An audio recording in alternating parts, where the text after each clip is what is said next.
কি সমস্যা আপনার? আপনি আমাকে এত বাজেভাবে গায়ে হাত দিচ্ছেন, প্রবলেম কি? এত খেপে যাচ্ছেন কেন? এত সুন্দর রূপ যখন দেখলে তো সবারই টাচ করতে ইচ্ছা করে। এত স্টুপিড একটা লোক কি আপনার ফ্যামিলিকে আপনাকে ম্যানার্স শিখায় নাই?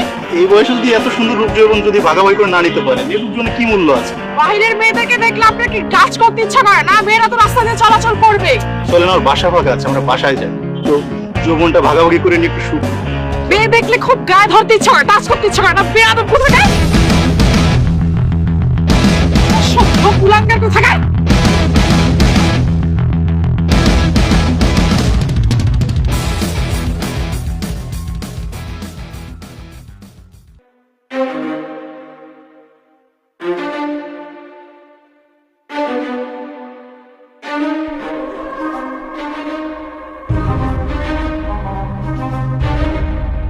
ছাড়েন, কালকে তো ঠিকই হাত ছাড়া চলে গেলে সুন্দর, আজকে ঠিকই তোমাকে আমি নিয়ে যাবো বাসায়।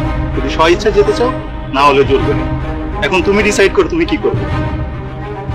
আমি গতকালকের বিষয়টা অনেক ভালোভাবে ভেবেছি, সারা রাত ভেবেছি, আর আপনার কথা অনেক ফিল করেছি। আপনি আসলে মোটেও খারাপ বলেননি।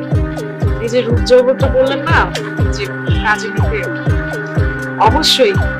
আর আপনার বাসা তো অনেক দূরে, আমার বাসা পুরো ফাঁকা, খালি আছে, আমার বাবা মা কেউ নাই, রিল্যাক্সলি এনজয় করা যাবে। আমার বাসা আরো কাছে। তাহলে লেট করতেছো কেন? চলো তাহলে তো জলদি জলদি চলো, আজকে তো হবে। এখানে বস।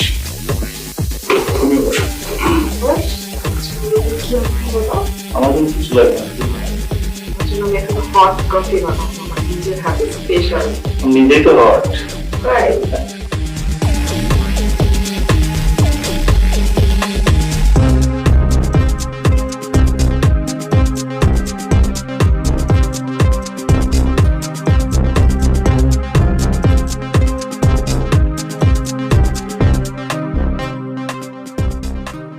হোসেন ভাই,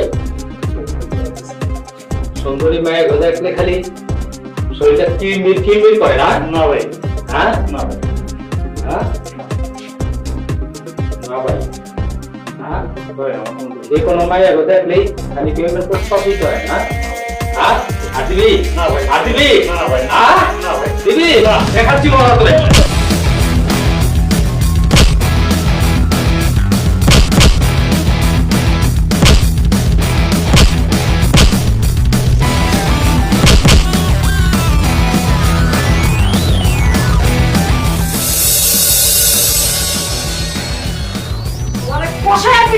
বস হাইয়া মানে দীর্ঘ আইয়া তো খবর নেই সংবাদ করে